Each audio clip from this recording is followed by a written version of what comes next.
paz do Senhor Jesus, amém? Vamos dar continuidade ao nosso estudo aqui de eleição e predestinação, respondendo às perguntas dos irmãos. E a pergunta, eu falei sobre o livre-arbítrio, né? E acabei não falando a respeito dessa pergunta. E a dúvida era, evangelizar alguém que não é eleito, então é lançar pérolas aos porcos? Então não é lançar pérolas aos porcos. Na verdade, o evangelismo, ele é sempre necessário, ele é uma ordem bíblica e nós devemos fazer.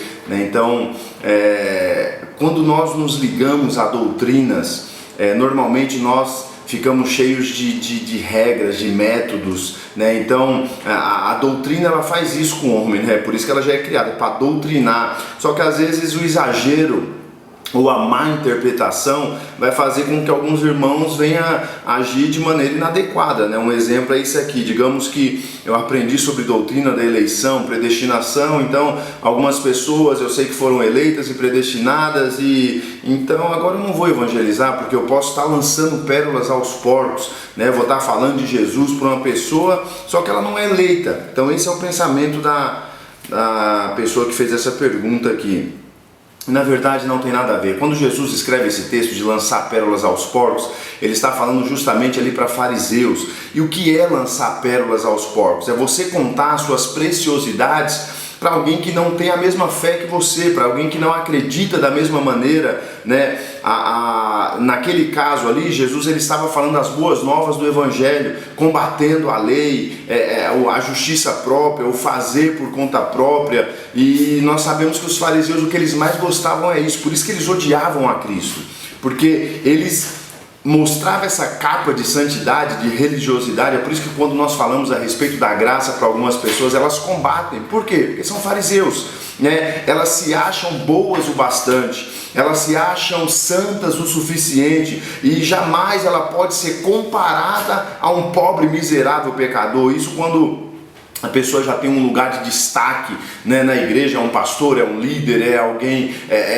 renomado. Então ele jamais se mistura com a congregação, ele não pode estar em par de igualdade com a congregação, porque ele é santo, Isso foi um ensino fariseu, que o clero também aderiu e criou-se ali todo aquele, desde a igreja católica e as igrejas protestantes, alguma também pegaram, na verdade a grande maioria do início, pegou esse mal, que é separar as pessoas. Porque esse mal, por que eu falo mal? Porque é do Velho Testamento, No Velho Testamento nós precisávamos de um sacerdote, ele era diferenciado e ele fazia a intermediação entre Deus e o homem. Mas no Novo Testamento, na Nova Aliança, todos nós somos sacerdotes, Então não há mais essa diferença.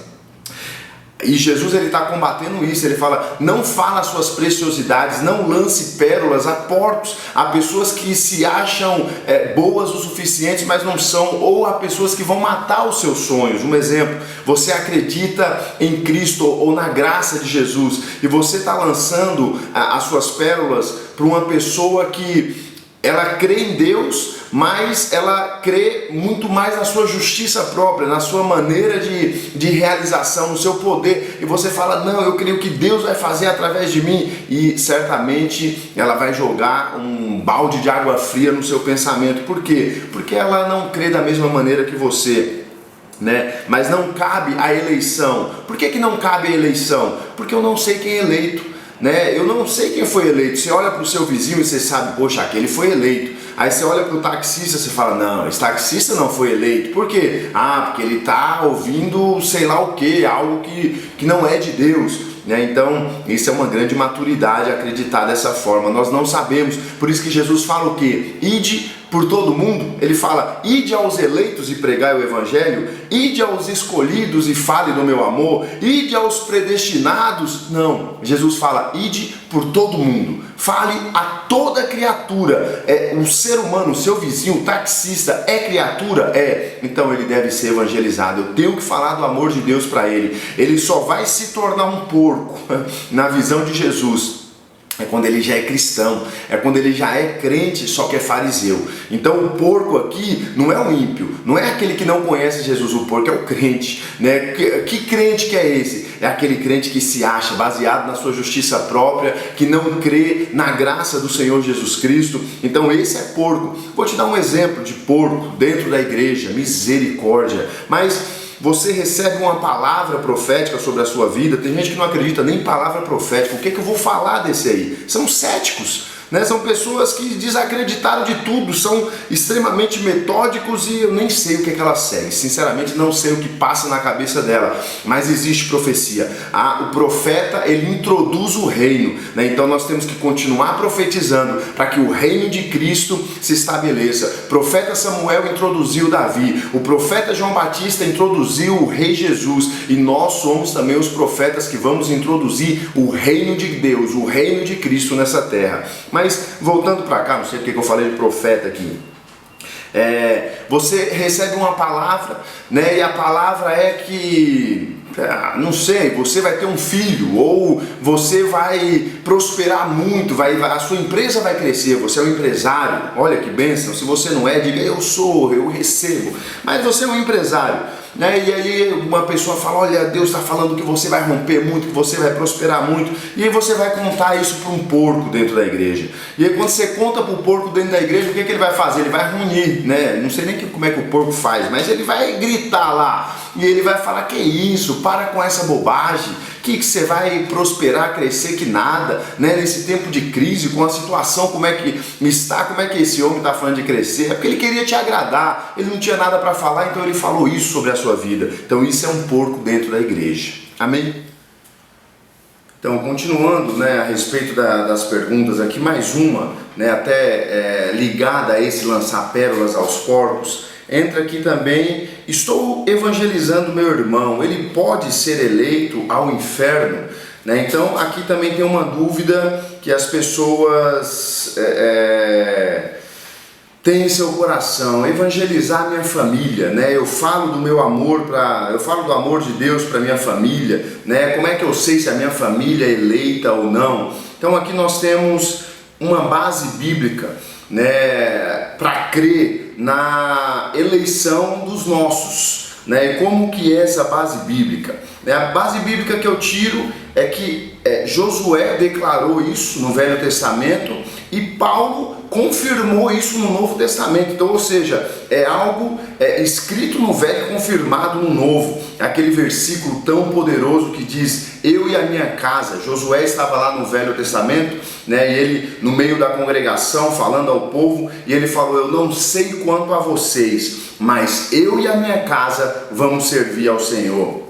Então alguns podem pegar esse versículo e falar: não, Josué estava falando dele, né? Ele era o sacerdote, era o cabeça, ele que mandava, então ele obrigava todo mundo a servir e coisa do tipo. Mas o interessante é que Paulo no Novo Testamento, ele profetiza isso, ele declara isso para aquele carcereiro de forma profética. Ou seja, ele está evangelizando e certamente no diálogo ali surgiu uma dúvida no carcereiro. Ele falou: poxa vida, mas e minha casa? E os meus filhos, Paulo? Eu vou ser salvo aqui, tá bom, eu sou batizado, tá tudo ótimo, eu creio nesse Jesus que você está falando, mas o que será dos meus filhos? O que será da minha esposa, né? Que triste eu ir para o céu e todos eles serem condenados ao inferno. E aí Paulo responde para ele: se creres, tu e a tua casa servirão ao Senhor. Tu e a tua casa serão salvos, já estão salvos, né? Então é isso que Paulo responde ali para o carcereiro. Então isso aqui mata essa pergunta.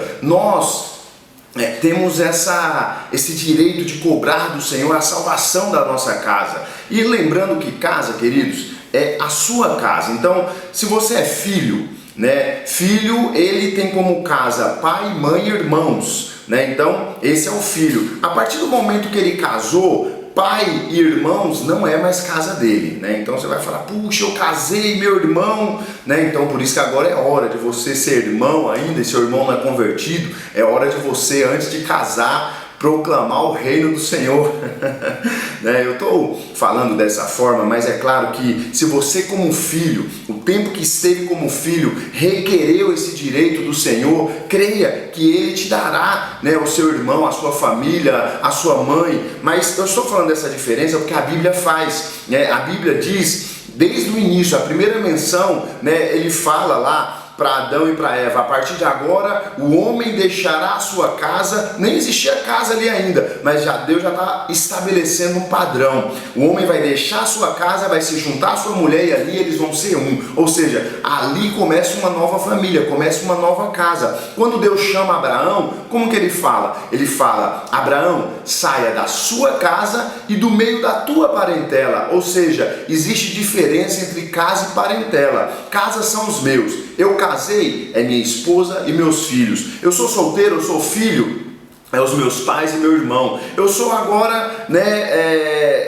essa é a grande diferença. Agora, se você quer acreditar, não, minha casa é todos os meus parentes, meus tios, meus primos, eu vou requerer ele. Glória a Deus, querido, pela sua fé, continua requerendo, continua pedindo: Deus, eu quero meu tio para Jesus, eu quero meu avô rendido ao Senhor, eu quero, não importa, né? Vai da maneira que traga paz ao seu coração. Eu estou tentando explicar o mais biblicamente possível.